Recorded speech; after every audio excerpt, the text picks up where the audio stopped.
Bapak Ibu Saudara terkasih dalam Tuhan, kita bertemu kembali dalam ibadah Tiga Minggu. Betapa luar biasa pemeliharaan Tuhan dalam hidup kita hingga sampai hari ini kita ada sebagaimana kita ada sesungguhnya oleh karena kasih Tuhan.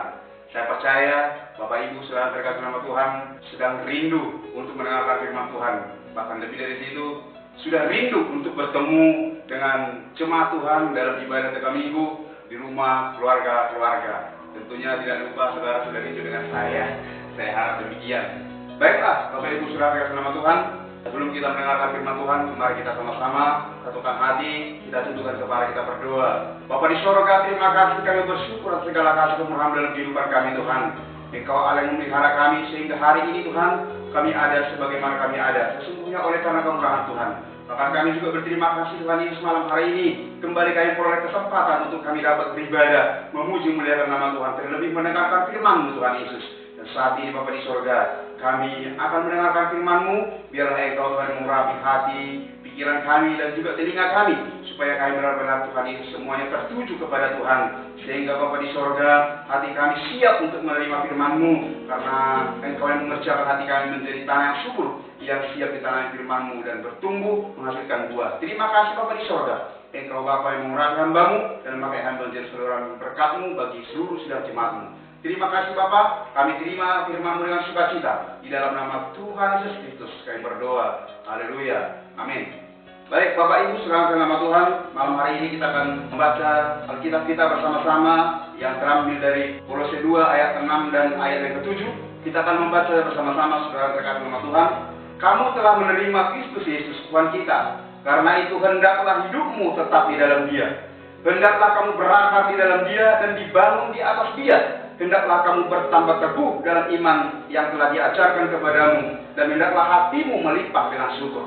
Bapak Ibu Saudara terkasih nama Tuhan, surat Paulus kepada jemaat di Kolose ini dituliskan ketika dia di penjara, dan di mana Paulus sendiri saudaranya tidaklah mengadakan pelayanan dan berjumpa secara pribadi dengan jemaat yang ada di Kolose.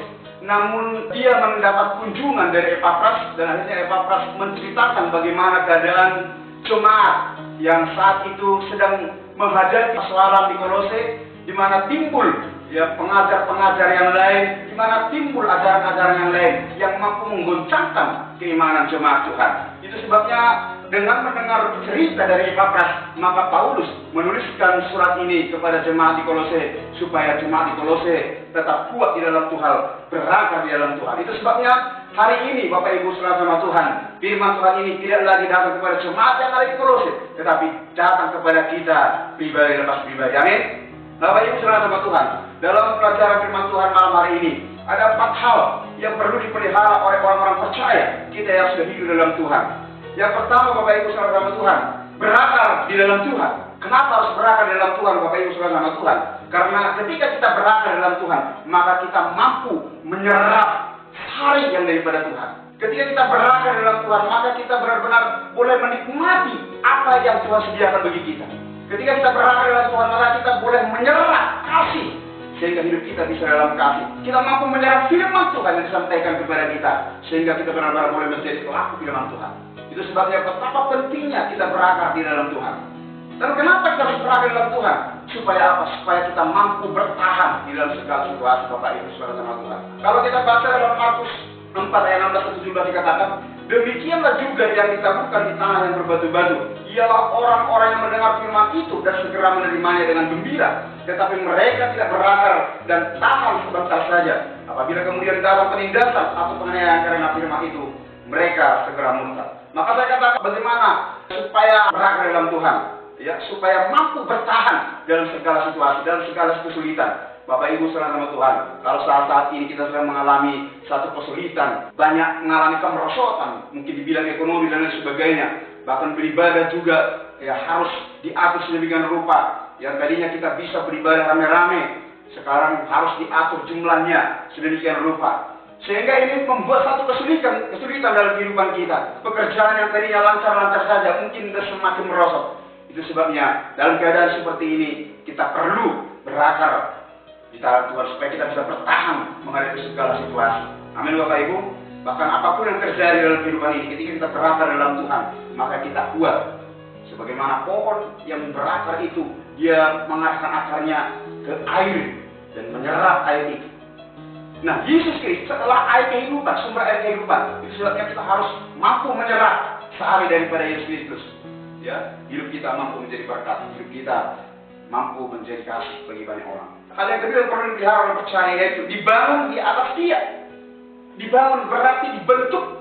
Itu sebabnya kita sebagai orang percaya harus siap dibentuk sesuai dengan proses yang sedang kita lalui. Saya mau kasih tahu pada kita semua bahwa pembentukan itu tidaklah enak.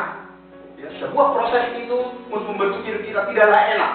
Karena segala sesuatu di dalam pembentukan hal apapun itu pastinya tidak gampang. Pasti mengalami kendala dan sebagainya. Bahkan kalau kita melihat pembangunan sebuah rumah, dibutuhkan fondasi yang kuat. Itu sebabnya fondasi kita apa? Yaitu Yesus yang menjadi batu penjuru dalam kehidupan kita. Ya, kalau dikatakan dalam Efesus 2 ayat 19-21 dikatakan, demikianlah kamu bukan lagi orang asing dan pendatang, melainkan kawan keluarga dari orang-orang kudus dan anggota-anggota keluarga Allah yang dibangun di atas dasar para rasul dan para nabi dengan Kristus Yesus sebagai batu penjuru. Di dalam Dia tumbuh seluruh bangunan rapi tersusun menjadi baik Allah yang kudus di dalam Tuhan. Dan jelas sekali saya katakan tadi, yang kedua yaitu dibangun di atas Dia. Artinya kita siap dibentuk melalui proses. Lalu selanjutnya kita dibangun oleh Roh Kudus. Yang membangun kita adalah ahli bangunan yang luar biasa, yaitu Yesus. Lalu kita akan dibangun di mana lagi? Yaitu di dalam persekutuan bersama dengan orang-orang kudus. Ya, kalau dalam Kisah 9 ayat 31 dikatakan, selama beberapa waktu jemaat di seluruh Yudea, Galilea dan Samaria berada dalam keadaan damai. Jemaat itu dibangun dan hidup dalam takut akan Tuhan. Jumlahnya makin bertambah besar oleh pertolongan dan penghiburan Roh Kudus. Jadi kita dibangun di dalam komunitas orang-orang beriman.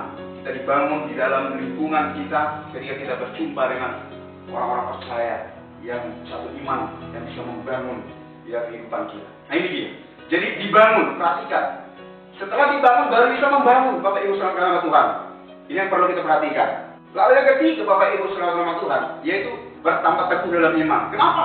Harus bertambah teguh dalam iman supaya kita tidak mudah diombang-ambingkan berbagai pengajaran dan berbagai isu. Kalau kita perhatikan sekarang ini secara khusus di Kota Batam, Bapak Ibu saudara Tuhan, ada itu hujan buatan. Bapak Ibu saudara Tuhan, kalau kita tidak teguh di dalam iman, kita bisa saja goyah dan akhirnya tidak lagi fokus kepada Tuhan, tidak lagi berharap kepada Tuhan. Kenapa?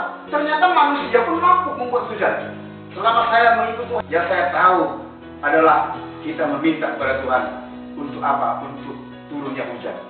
Tetapi sekarang ini Bapak Ibu saudara Tuhan, hujan sudah bisa dibuat oleh manusia. Ini sebabnya kalau kita perhatikan anak-anak kita kelak, keturunan kita, kalau mereka tidak kita bina hidup dalam iman yang teguh, maka mereka pun akan hidup semaunya sendiri. Karena mereka berpikir ternyata tanpa Tuhan pun semua bisa terjadi. Nah, ini berbahaya saudara sama Tuhan. Itu sebabnya perlu kita bertambah teguh dalam iman supaya apa? Supaya kita tidak mau diomongin berbagai pengajaran dan berbagai isu. Itu sebabnya di dalam 1 Korintus 15 ayat 2 dikatakan, oleh Injil itu kamu diselamatkan asal kamu teguh berpegang padanya seperti yang telah kuberitakan kepadamu, kecuali kalau kamu telah sia-sia saja menjadi percaya. Jadi dikatakan oleh Injil itu kamu diselamatkan asal kamu teguh berpegang padanya. Jadi yang penting kita berpegang teguh kepada pengajaran yang telah kita terima, yaitu Injil. Jangan kita diomong-ambingkan. Kalaupun ada hal-hal yang lain yang datang kepada kita, ajaran-ajaran yang lain dari apa yang sudah kita terima, itu dianggap sebagai hiburan saja, yang didengarkan saja, hanya menjadi satu pertimbangan bagi kita untuk kita menjadi kuat. Lalu yang keempat, melimpah dengan syukur. Melimpah dengan syukur artinya mampu bersyukur dalam segala situasi. Bapak Ibu saudara Tuhan, saya katakan kalau orang-orang percaya bersyukur karena memperoleh berkat, karena memperoleh hadiah, karena menjadi juara, karena dipuji, itu biasa. Bukan hanya orang percaya yang melakukan hal demikian. Orang-orang yang tidak mengenal Tuhan pun mengalami hal yang sama. Mereka bersyukur. Tetapi perlu saya tekankan, Tuhan mau yang melalui firman dikatakan melimpah dengan syukur, yaitu mengucap syukur dalam segala situasi. Itu adalah sebabnya dalam 1 Tesalonika 5 ayat 18 katakan, mengucap syukurlah dalam segala hal, sebab itu yang dikehendaki Allah di dalam Kristus Yesus bagi kami. Mengucap syukur dalam segala hal. Dalam situasi sulit kita mengucap syukur. Terima kasih Tuhan. Saya begitu bersyukur Bapak Ibu saudara Tuhan, dalam kondisi-kondisi yang sulit sekarang ini, terjadinya pandemi ini justru membangun kerohanian saya, membangun kedekatan saya dengan Tuhan, bahkan membuat saya dengan keluarga semakin erat datang kepada Tuhan. Jadi saya sangat bersyukur dengan kejadian-kejadian yang membuat kehidupan ini sepertinya sulit, tapi sebenarnya itu sudah membentuk kita. Jadi ketika kita mengalami masalah, ketika kita mengalami persoalan yang berat, tetaplah naikkan syukur kepada Tuhan.